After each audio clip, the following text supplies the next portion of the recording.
All right, everyone. Thanks so much for tuning in to today's episode. Before we get started, we'd like to let you know that the Uncommon Gem podcast is an adult content show, meaning we may go into explicit detail or say some explicit words when talking about today's subjects. We also like to inform you that we're not paid or sponsored by any of the donations or charities in the episode. We simply just are giving it a shout out and hopefully spreading the word on some good causes. Thanks again for tuning in, and let's get on with the show.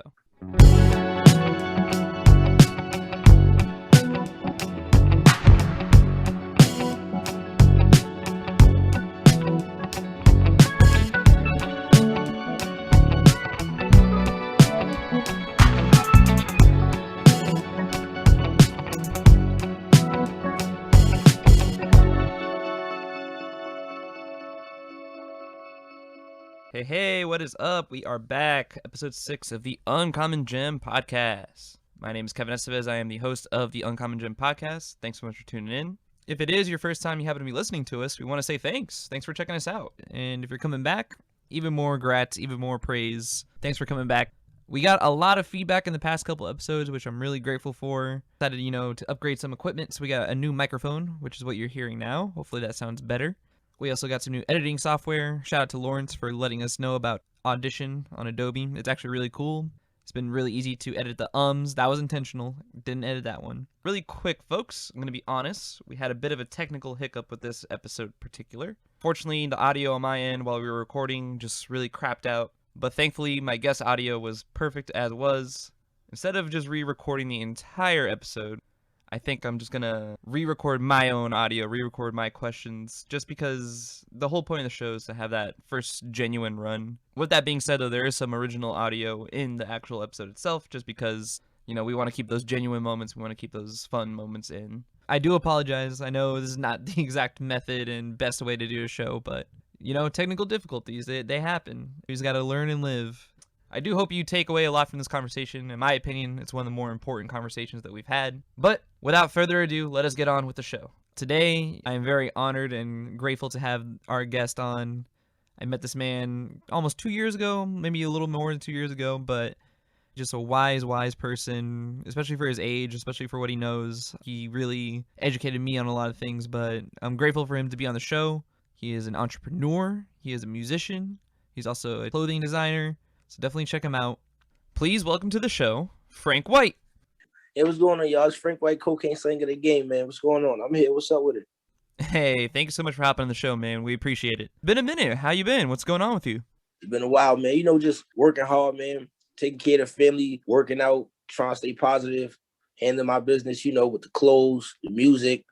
Hopefully I can start, doing skits on Instagram maybe, because, I got a little bit of a comedic side, depending on, how I'm feeling. So, yeah, man, just trying to conquer the world one task at a time. So, do you mind telling the audience a little bit about yourself, Frank? A little bit about where you came from? Well, for those who don't know, Frank White is Frank Bryce. That's who I am. You know what I mean? Born in 91. I'm a 90s baby. I come from Harlem, USA. No Manhattan. I come from Harlem. Raised on the East Side, Carver Projects. I also was raised in Wagner Projects. On 120th and 1st, I ran around Washington Projects. That's where I kind of got my name at. The bullshit that came with it. Humble beginnings. You know what I'm saying? Like, I grew up in a tough environment. Like, niggas will cut ass on your mom.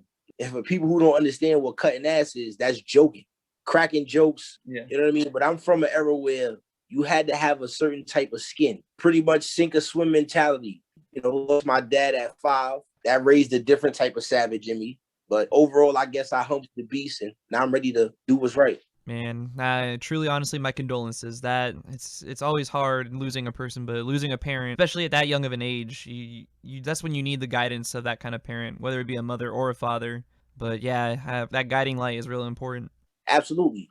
How have you been working through this pandemic stuff? Have you been still doing music? Right now, what I want people to focus on, what I want people to know for sure, is that if you watching this podcast or listening to this podcast with prior knowledge of me, just know I'm going to get back to that form as far as music is concerned. Like, I'm fairly new when it comes to the clothes game. I'm going to expand that as well. But right now, the focal point should be the music. Like, I'm going to get back to, the freestyling every other day. I've stopped because I have neighbors, you know what I mean? And yeah, a lot of stuff comes in between your dreams, but I'm just about to just say fucking stuff my foot in it, honestly. Like I just want y'all to know it's the music. Music is more important. That's what I fell in love with. That's what started me on this journey. And I feel like that's where I'm gonna submit myself first, and then everything else will come with it. Hell yeah, man. And I really love your music too. That's what I was saying on IG Live, is that besides the dope beats, the dope bars, there's really meaning and power behind the words that you're saying, especially with the song Walk With Me, which we are going to talk about later on in this episode. My personal favorite song. That's one of my favorites. Hell yeah. How about you tell us a little bit about your clothing as well? As far as the clothing, it's Fearless. My wife decided to change the name up. And the reason why I chose Fearless is because it means a lot to me, that word, just period. Being where I'm from, how I grew up. I mean, I was always fearless. I always was like, you know, the little dude going against the big dude or going against authority or whatever it was. I just always had my own way of doing things. And I guess you would call it stupid sometimes, but fearless nonetheless. You had mentioned on the IG Live how you're fearless and relentless in everything you pursue and everything you do. Because whatever goal you're trying to shoot for, whatever goal you have in your vision, you always try to pursue it. You also had said something on IG Live that I really loved, so we should bring it out on here. You had said, especially in the way that you're trying to succeed in different lanes, that you have to take the shot. You have to take the shot regardless. Sometimes, you know, the shot could miss. Sometimes it's a bad-looking shot, but you're never going to know. You're never going to learn unless you take the shot. Absolutely. As long as you scrap for a rebound. That's all it is. You just got to get in there and get yours. And that's anywhere. If you in a different area, you got to conquer that too. Like, and that's also a part of my life journey as well. Like, I moved to Jersey and happened to find a job out here too and pay my bills and continue. Yeah. So that's just also another addition to my life. That's another part of my life. Like, the fearlessness is what I live every day. That's not just a brand on the clothing. That's not just a word on a shirt. That's my life. I want to talk about how you also mentioned you slowing down on the music side of things, but you have taken some time to really focus on your family, your loved ones. I mean, you're engaged. Can you tell us about that feeling about making sure you get everything right with your family first? For any artist, that's hard. And it's something that's very important. Like, you got to know when to just turn the cameras off and get to what's more important. A lot of people normally leave the hype just to take care of their life. You know, like, I was doing a lot all at once. I was on radio stations. I was on online radio stations. I was on This Is 50. I did a lot.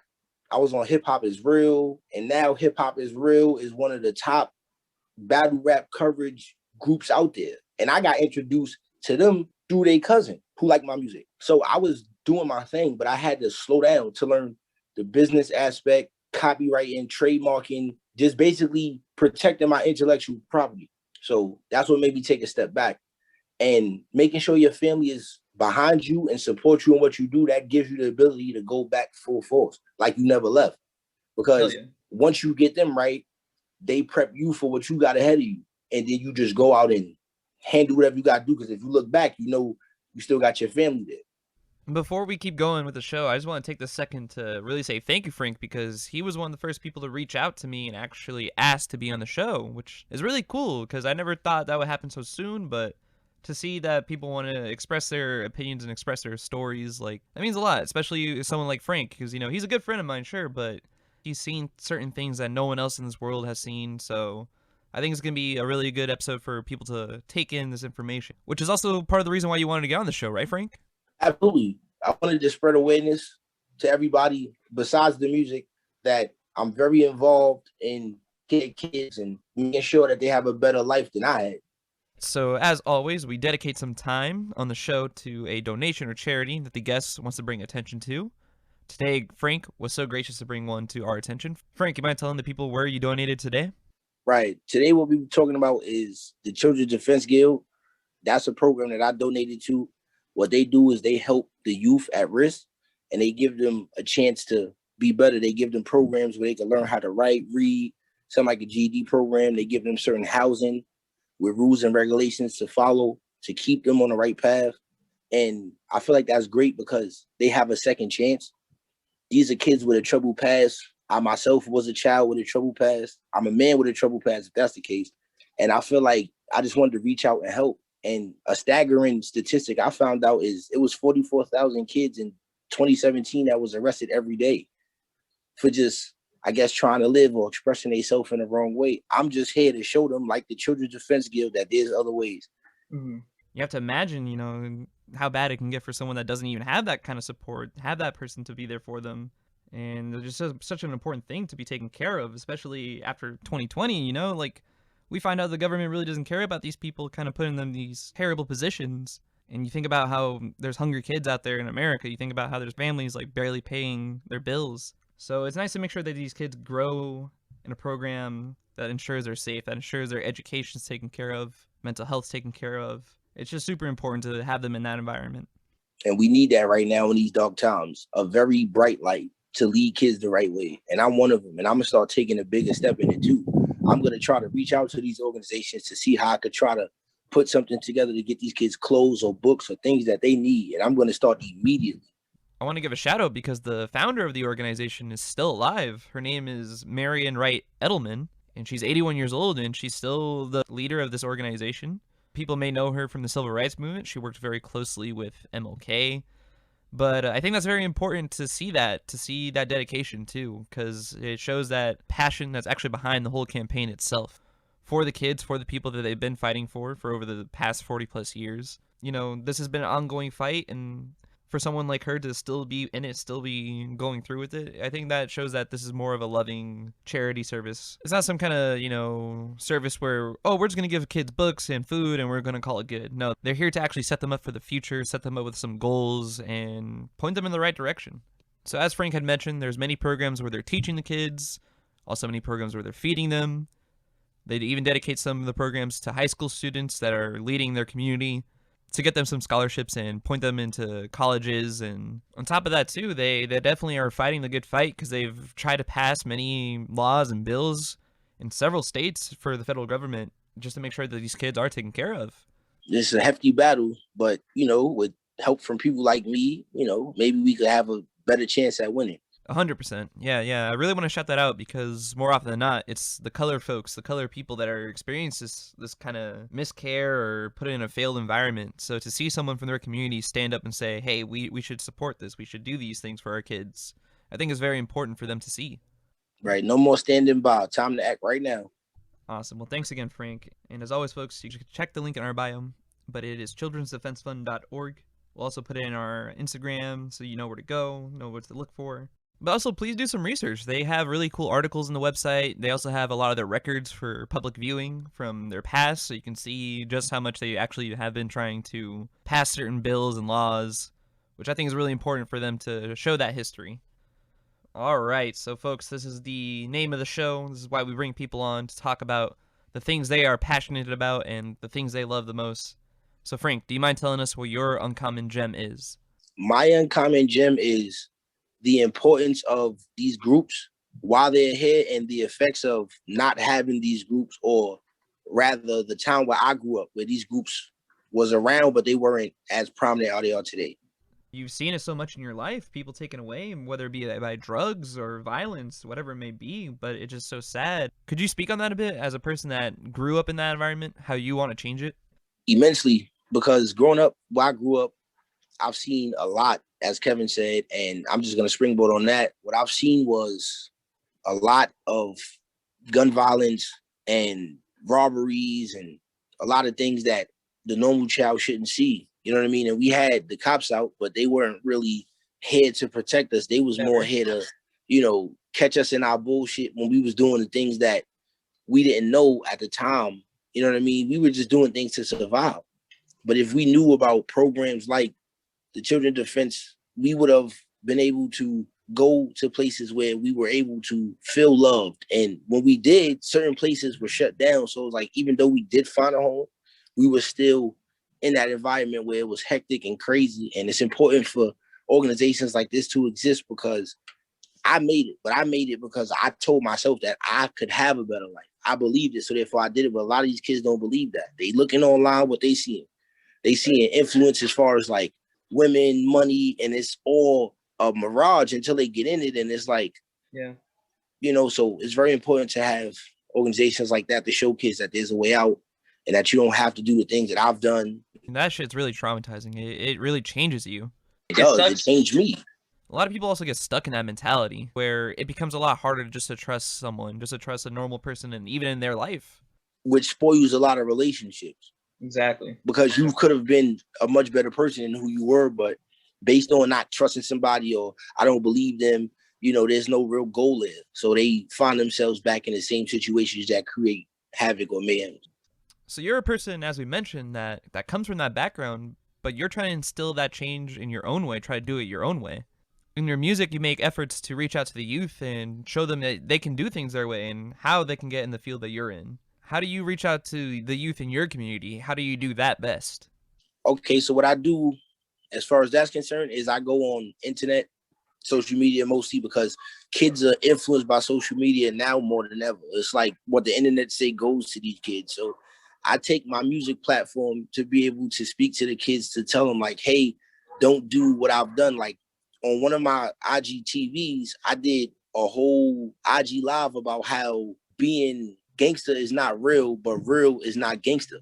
Mm-hmm. You know what I mean? Like a lot of people think being gangster is real, but to real men like me, that's not gangster. So I was sitting there trying to tell people, kids and adults alike, dudes my age, even older, letting them know, like, listen, that gangster is corny. We're not doing that. We becoming real men. We taking care of real issues. So what I do is, if I'm outside, I see a kid, if there's a situation where I can interact, and I know it sounds crazy, I'm not just outside talking to little kids, but if there's a situation where I see that I can engage, or if I'm on a basketball court or something that puts me in the area where I can interact, I do. And I try to tell them like, hey man, like, they're like, oh, you moved to Jersey, man. Yeah, you can too. If you know what I mean? And I'll lead by example mostly. I'm not going to sit here and tell you something is possible if I'm not doing it myself.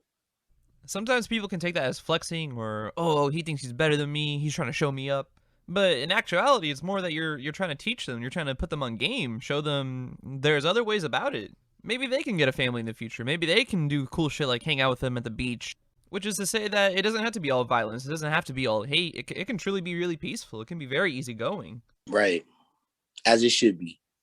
So I'm real glad Frank is here to talk about these kind of situations, because I'm going to bring up a conversation, but when we first met, I'm not sure if you remember, Frank, but Nipsey Hussle had just got murdered, and you actually opened my eyes to a lot of it because, as we mentioned, you unfortunately have seen many people in your own life, many friends, family, be affected by gun violence. Can you speak on how we need to start straying away from this path of gun violence? Oh man, that gave me chills. Yeah, that was deep. The reason why I say we should definitely dub gun violence or just get rid of it altogether is because, one, you're taking people away from their families. You're taking men away from their kids. You're taking a son from his mother. You're taking a husband from his wife. You're taking a brother from his brother. You're taking a nephew from his uncle. You're not just killing him. You're killing everybody. You know what I'm saying? And it's bringing tears to my eyes because I've lost friends off of gun violence. So many. I spend the whole podcast naming people, literally. Yeah. And it's affected me to a point where I've been to funerals. And gun violence shocked me because I moved to Jersey and I met my nephew. Well, he wasn't my nephew, but I considered him to be my nephew. He was murdered 7 months later. And he had just left my house. I had just left his daughter at the birthday. I paid a $238 cab from New York so I could be here in Jersey to see his daughter. Like, that shock, it hit me. I dropped to the ground and cried. I'm like, we got to stop this. I could fight. We could fight. Like, it's no reason to, you know what I mean, kill a man because you scared of him. The way he walked intimidates you. How he talk irritates you. Like, really? Nah, man, that's not it. That is not it. Man. Like, I go to the gun range every day. You know what I mean? I know what it's like, and I know the power behind the gun. Yes, you feel like a man, but that's just a false pretense. Right. So just put it down, put your hands up. If not, have a peaceful resolve. You know how many people I punched in the face that I could talk to? I'm not dead. They not dead. Yeah. Arguments happen. People get mad, but I would much rather have the chance to talk to that person again and water under the bridge the situation, like instead of losing them, instead of never having that chance to talk to them again. That's an inferior man. That's an inferior person. Mm-hmm. Somebody who think that it's cool to take away lives and all that. I mean, okay, everywhere except for Chicago. they got reasons. That's deep. But other than that, ain't nobody really need to be out here doing that. That's right. That's something that need to be put under the bridge. Put the bridge on it. Take the water out, cement it, turn it into a whole parking lot. Get rid of it. Like, yeah. Hell yeah. I know that for a fact there's going to be a large part of the audience that may have never even shot a gun, may have never even seen a gun, especially considering how common this is for colored people's lives. Me personally, I've lost so many people just on natural causes, whether it be cancer, whether it be, you know, disease, but to have them be taken away just because someone chose that, just because someone decided their life didn't mean anything anymore. And the other thing is, like, to me, like, not only do you lose that person, but you lose that chance to gain their knowledge, gain their perspective, and grow with them. Who knows? There's always that saying, like, the next kid that could have cured cancer could be in these environments, could be caught up in these kind of situations in troubled neighborhoods. But until the environments change, the kids won't change. Like, if I'm going outside and all I'm seeing is death and destruction, that's all I know.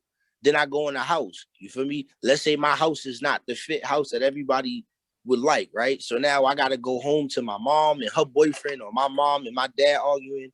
Then after that, I go listen to some music. It ain't nothing about shooting and spinning blocks. That's a mechanism. You being brainwashed every single day. Yeah. And then when something happens and you react violently, you might be taken aback by it, but a lot of us don't. We look at it like, this is what that is? Oh, okay. And then we become it. Exactly. And that got to stop. Something that you do that I think is really dope, that I think a lot of kids can learn from too, is that you like to network across with a lot of people in your community, a lot of your friends. For example, you worked with designers, you worked with comedians. I mean, you even reached out to me, you know what I mean, to hop on the podcast, which is cool because I think you're trying to show people it's as simple as this. You can reach out to anyone that you know or someone you know and be like, hey, I think what you do is dope. Let's collaborate on something. Let's do something together. Can you speak on what you've learned or taken away from a process like that of working together with these kind of people? What I've learned is that there are a lot of humble people that's willing to help.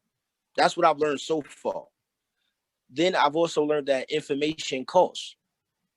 So if you want to learn something, you have to pay for it. But that's also miseducation. We pay for lack of information. Mm-hmm. That's why we pay electricians to come in. That's why we pay, you know, but to have it and mastermind it, that's more what I'm focused on, or what I'm doing, trying to make sure I know what I know and handle my business appropriately. A lot of people are very humble as well, you know, because they on the up and coming too. So that's the humble period. I've never reached out to people of a certain stature, because once you do, that's when the dollar sign is attached to it. And I've paid for a lot of promotion as well. So don't get me wrong. You're going to have to. This is not a cheap game. Being your own boss, being independent, that is not cheap. Yep. So sometimes you walk into these brick walls, but in order to reach out, that's because the music is dope. If the music wasn't dope, I wouldn't be able to do what I'm doing. That's for any artist. If Lil Baby wasn't who he is, he wouldn't get the opportunities he had. But that's because he puts the music out. So 100%. To be able to reach out, that's them reciprocating as well. Like, yo, I heard your music is dope. I would like to. To have those outlets that help, you have to spread yourself across many different platforms. I even got a TikTok, bro. I even did one of them little challenges. It's hilarious. Oh, yeah. Yeah. You know, just trying to appeal to all audiences, man. You got to have I think I have the face for that. So hell yeah. Definitely. And I think the proof shows in the work too, because it's not so much that, you know, you're all are hard workers, but it's that love behind it. It's the fact that you took the time to put a little extra into it. You took the time to get the right people in the right room. So clearly, to invest in yourself means it requires a lot. You had mentioned that knowledge and information cost things. I mean, I can speak on it for myself, you know, even working with the podcast, it did cost several hundreds of dollars, you know, but that's just between getting equipment, that's just between getting the graphics, getting the music, make sure that it's all coming together as a cohesive project. But all that to say that I'm here now, we're recording episodes, we're doing episodes. I'm sure you yourself also have a similar feeling of, wow, this is really taking a minute to get going, or I'm putting a lot into it. But then there's that feeling that you get when you actually hit that moment of, oh, I'm actually here. Can you talk on that feeling? Can you speak on that? Absolutely. I'm still doing it. And when I get to certain levels, I'm going to be just doing it at a bigger level. Being able to produce your own money is like, it's a fight. You know, you got to know that you're putting your dollars to the right thing. You got to go out and get that good computer. You got to go out and get those good headphones. You got to make sure you got that MacBook that work. Mm-hmm. Then you got to get the hard drive for it, just in case you make extra music. the grind don't stop. And coming from me, my experience is there's gonna be a lot of nights where you can't go to that party because you gotta go to that studio session. There's gonna be a lot of nights where you can't hang out with that girl because you gotta sit in your creative space and write your rhymes or write the next idea for the podcast. So a lot of sacrifice, and through sacrifice, it creates separation. So before you do anything, make sure you have people who's willing to stand in bed with you, because it gets very lonely. So as we mentioned, Frank's really trying to take a step in helping his community, helping the people around him, and also really make sure the youth sees the different ways they can go about life, see that they can invest in themselves, see they can do better business for themselves. I really respect that too, because you have this song Walk With Me, which we're going to play soon, but the lyrics really speak on that a lot, especially because when you listen to it, it's you telling them, hey, I come from that environment, let me talk to you a bit about it. Can you speak on what it took to write that song and what went into writing that song? Oh man, my personal favorite, Walk With Me. The thought process on Walk With Me was really just me wishing I had somebody with me when I was going through what I was going through. And we, just like the movies, man, we write from real life experiences. And my experiences was, I remember a lot of anger and not having nobody to talk to, or feeling trapped and not having nowhere to escape to. So Walk With Me was my representation of what I would do if I was that person for me. And it's just a beautifully written song, lyrics well thought out. Like just the first two lines, these walls, I hate them talking to me, what should I reply with? If the walls could tell you your secrets, what would be your answer? So that song is really attached to me lyrically, spiritually, emotionally. Like that's literally a song from my life. It's a lot of what's going on in this conversation right now, you know? It's being able to sit down with that person, have that platform, have that space to just talk. But before we get into this music, right? Mm-hmm. I got one question for you. What's up? What do you think about that line? Like, what's your own personal thought about that line? And I'm going to tell you the line, right? The line is, I've always seen the bigger picture. Somehow I'm the sidekick. Man, I feel like that's the story, bro. You've always seen people around you succeed. You always seen people like, some people that you look up to, like, do the damn thing, but you're like, I was right there next to them. Well, what about that? I dropped out of college. I didn't finish college. And, you know, obviously a lot of my friends continued on. They graduated. Mm-hmm. But then I figured my own lane out. I was like, you know what? That doesn't necessarily have to be for me. I don't need to be many thousands of dollars in debt. I can just figure some other shit out. So then I went to comedy school. Then I started doing more comedy shit. Then I started doing this podcast, you know, and that line, that's what that line means to me. But I feel like that's a relatable story for so many people. Like, they see this one thing in their head. Meanwhile, they're just out here, like, not even close to it. So, you know, it's how you figure out how to get to that picture. Beautifully said, man, because I was thinking the same thing. All right, folks, here we go with Walk With Me by Frank White. Yo,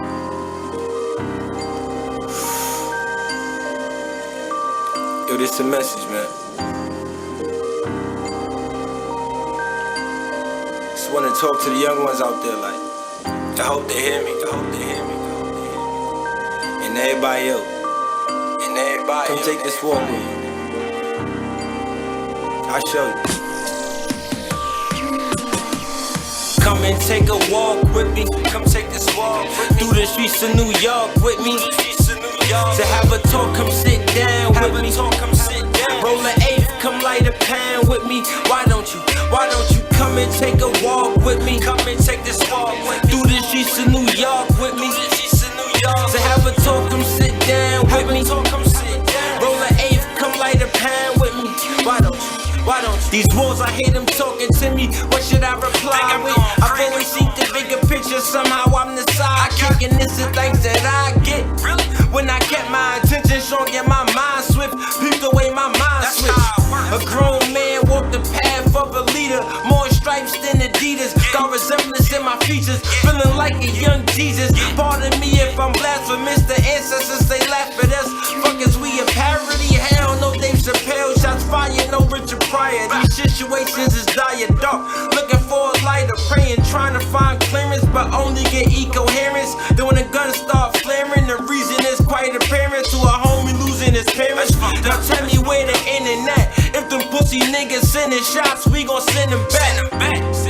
I said, dog, it ain't no end in that. And if these pussy niggas shooting shots, then we gon' send them back.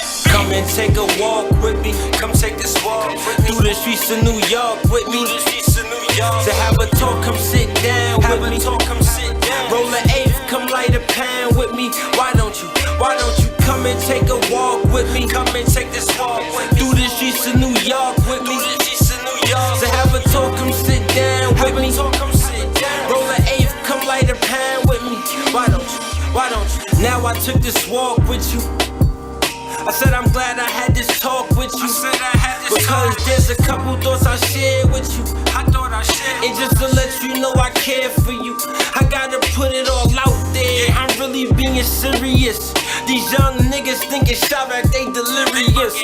Another nigga getting hit, I'm tired of hearing this. These young boys pack them up on some clearing shit. It's a damn shame these young niggas running gun campaigns and they ain't really proving a damn thing. These motherfuckers gotta get their mind right. Listen, nigga, the time right. If they think critical, nigga, they probably shine bright. But they worry about the bitches in the limelight. Worry about the liquor in the clubs and the highlight.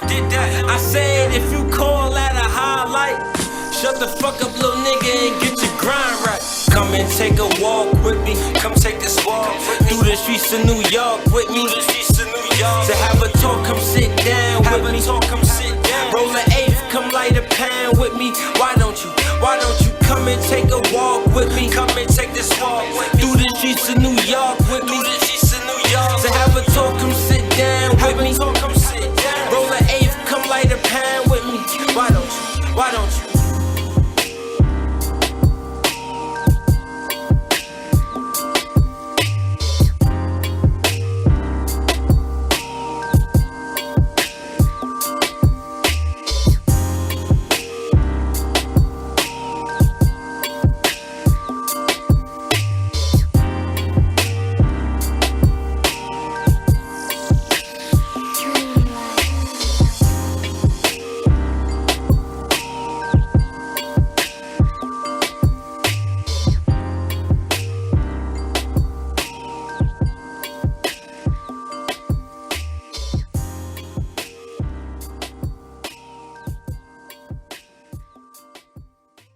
Folks, that was Walk With Me by Frank White. Please check him out on Spotify, any streaming services.